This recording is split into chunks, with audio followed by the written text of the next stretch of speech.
Zara is teaching this one. I am taking the student seat. Zara, start when you are ready. TR 4. Thank you, Erica. Who this touches matters. We will not lose sight of that. Last episode we walked through foot and ankle claims and the biomechanical chain from the arch to the lumbar spine. Today we go one joint higher, the hip. Most veterans who file a hip claim do not realize that hip degeneration almost never qualifies as a primary service-connected condition. It follows a knee or back injury through altered gait, and filing it correctly as a secondary is worth significantly more. Erica here. Imagine a veteran who has had a service-connected knee condition for 10 years. Every step protects the painful knee by shifting weight to the hip on the same side. That abnormal loading degenerates the hip joint in ways it would not under a normal gait. And that is the altered gait nexus under 38 CFR 3.310. Arjun here. The altered gait secondary mechanism is one of the most medically established claim pathways in the rating schedule. Orthopedic and sports medicine literature consistently documents that abnormal lower extremity gait patterns from primary joint injuries accelerate degeneration in adjacent joints. The Nexus letter needs to cite that mechanism specifically. Lewis here.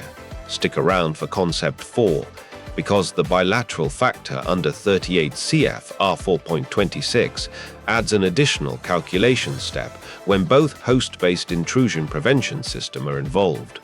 That factor can push the combined whole-person rating higher than the standard combined rating table would suggest, and most veterans have never heard it exists. I have a strong room today. Let me prove it.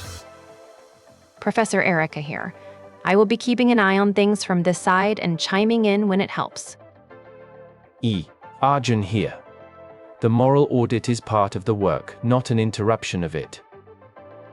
Lewis here. I came to slow down the impatient part of the conversation. All right, the voices are in the room. Let us hear them on the topic. We will also cover the hip replacement, temporary 100% under DC 5054.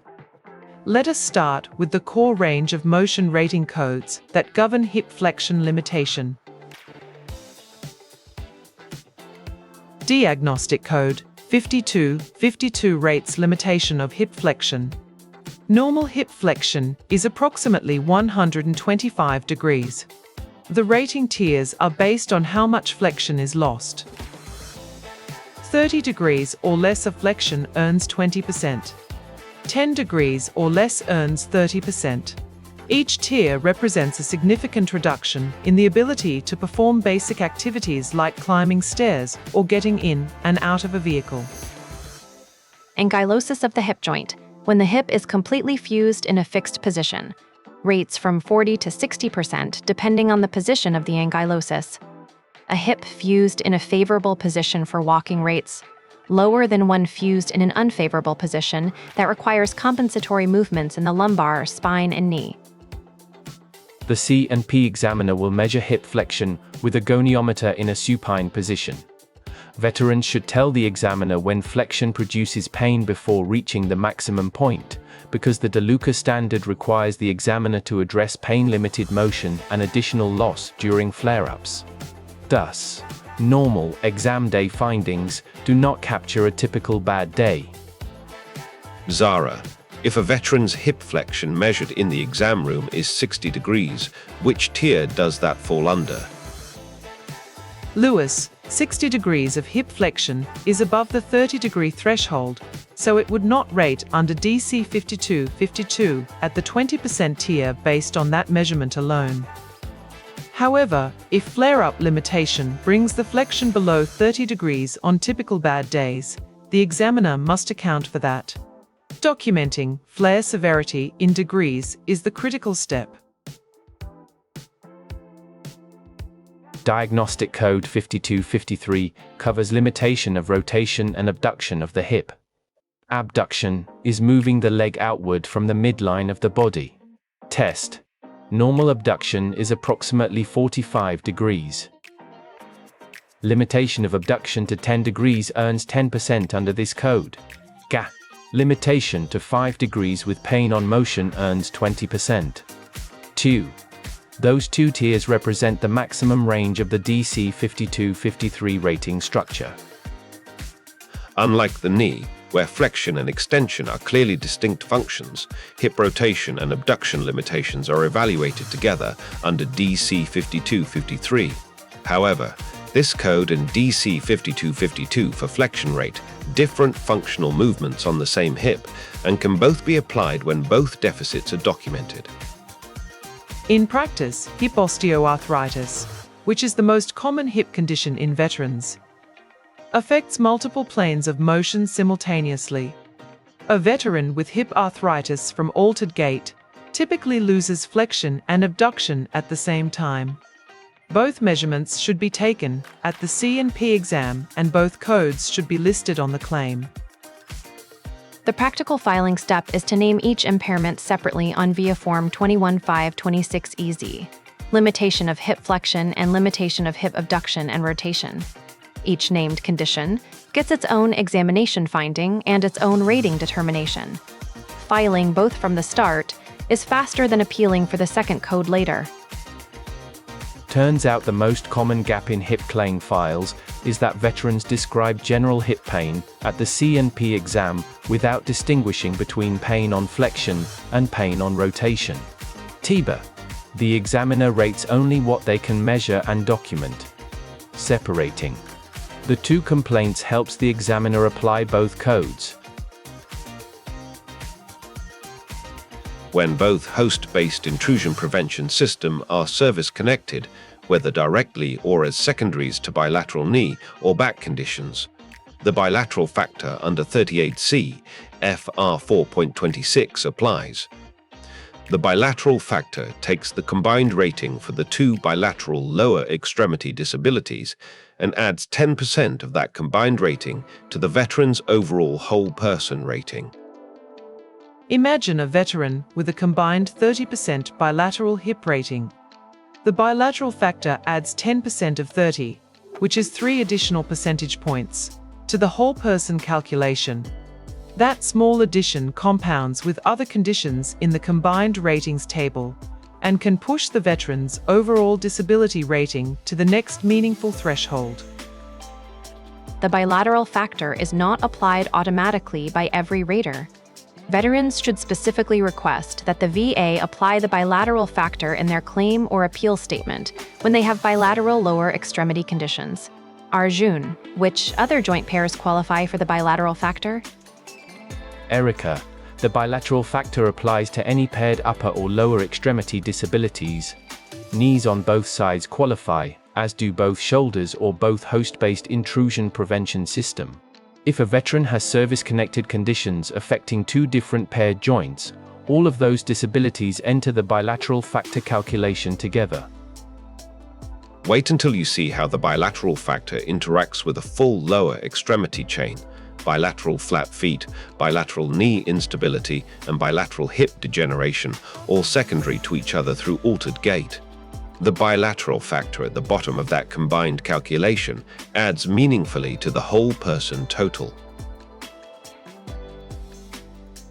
Diagnostic Code 5054 covers hip replacement. A veteran who undergoes total hip arthroplasty is entitled to a 1-year temporary 100% rating beginning on the date of the surgery. Filing for that temporary rating on the day of surgery, not months later, ensures the full year of 100% compensation applies.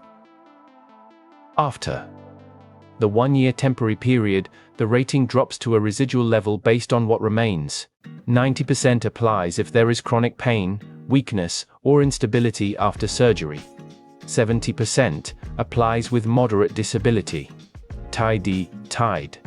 % applies if the result is good, with acceptable range of motion and function. Veterans who have bilateral hip replacements are entitled to a temporary 100% rating on each hip separately, beginning on each surgery date. If the surgeries are 6 months apart, the veteran may be at 100% for up to 18 months across the two procedures before the post-surgical ratings apply. Zara, if a veteran has already had their hip replacement and never filed for the temporary 100%, is that rating retroactively available? Lewis, yes. If the veteran files a claim now and can document the surgery date, the VA should apply the 1-year temporary rating retroactively to that date.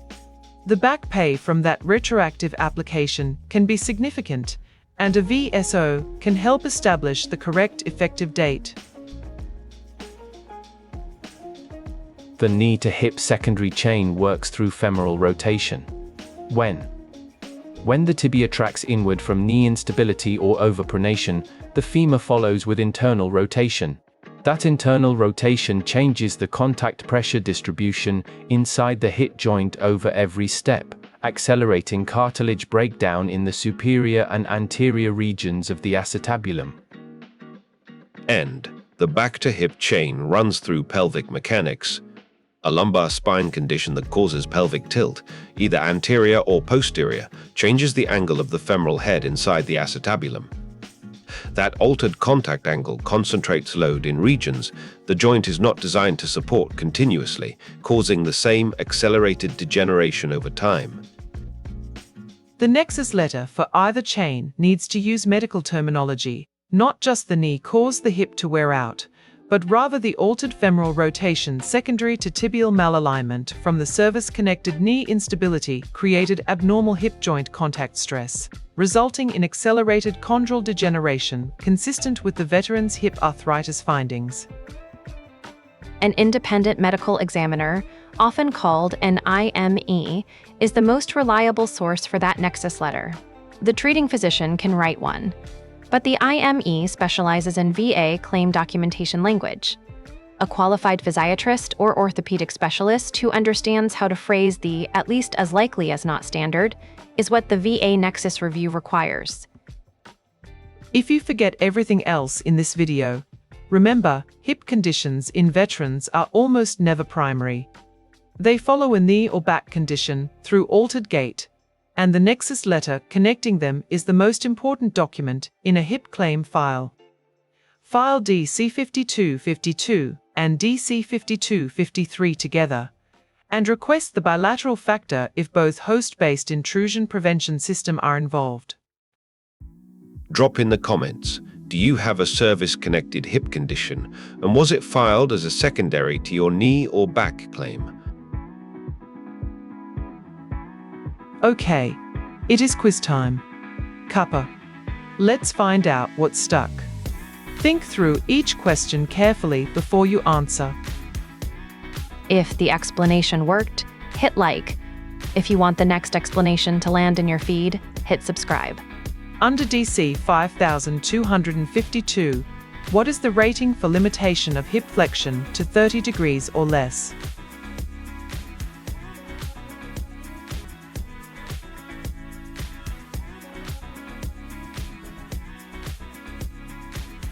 The correct answer is D. 20% is the rating for limitation of hip flexion to 30 degrees or less under DC 5252.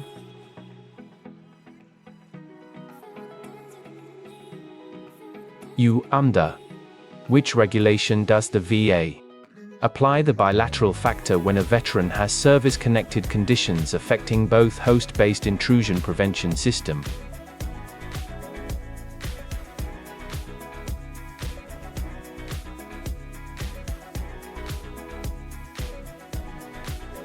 The correct answer is A. 38 Code of Federal Regulations Section 4.26 provides the bilateral factor, which adds 10% of the combined bilateral rating to a veteran's overall whole person disability calculation.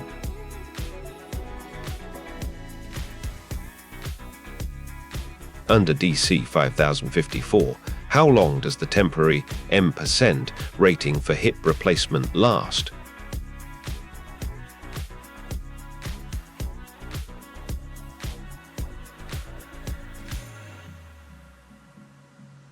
The correct answer is A. The temporary 100% rating for hip replacement lasts for 1 year from the date of the surgery under DC 5054.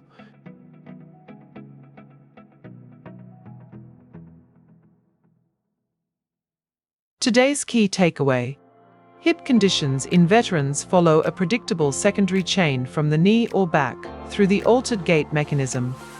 DC 5252 covers flexion, DC 5253 covers rotation and abduction, and both can apply to the same hip. When both host-based intrusion prevention systems are involved, the bilateral factor under 38 CFR 4.26 applies. 3 years from now, you will look back at the Nexus letter you obtained and the bilateral factor you requested, and you will know exactly when this episode changed how you approached the hip section of your claim file. Next episode, the one mental health condition with more high-value secondaries than almost any other diagnosis in the VA system, and why most veterans who have it are rated at the wrong tier because the CNP examiner missed a single documented symptom cluster. Subscribe so you do not miss that one. Cheha. The VA Benefits series covers one specific condition in detail each episode. Don't forget to like. An Average is a story about everyone who is not the average. See you next time. Zara, I enjoyed every minute. I will neither confirm nor deny a 10. What, Nate? Professor Erica, signing off.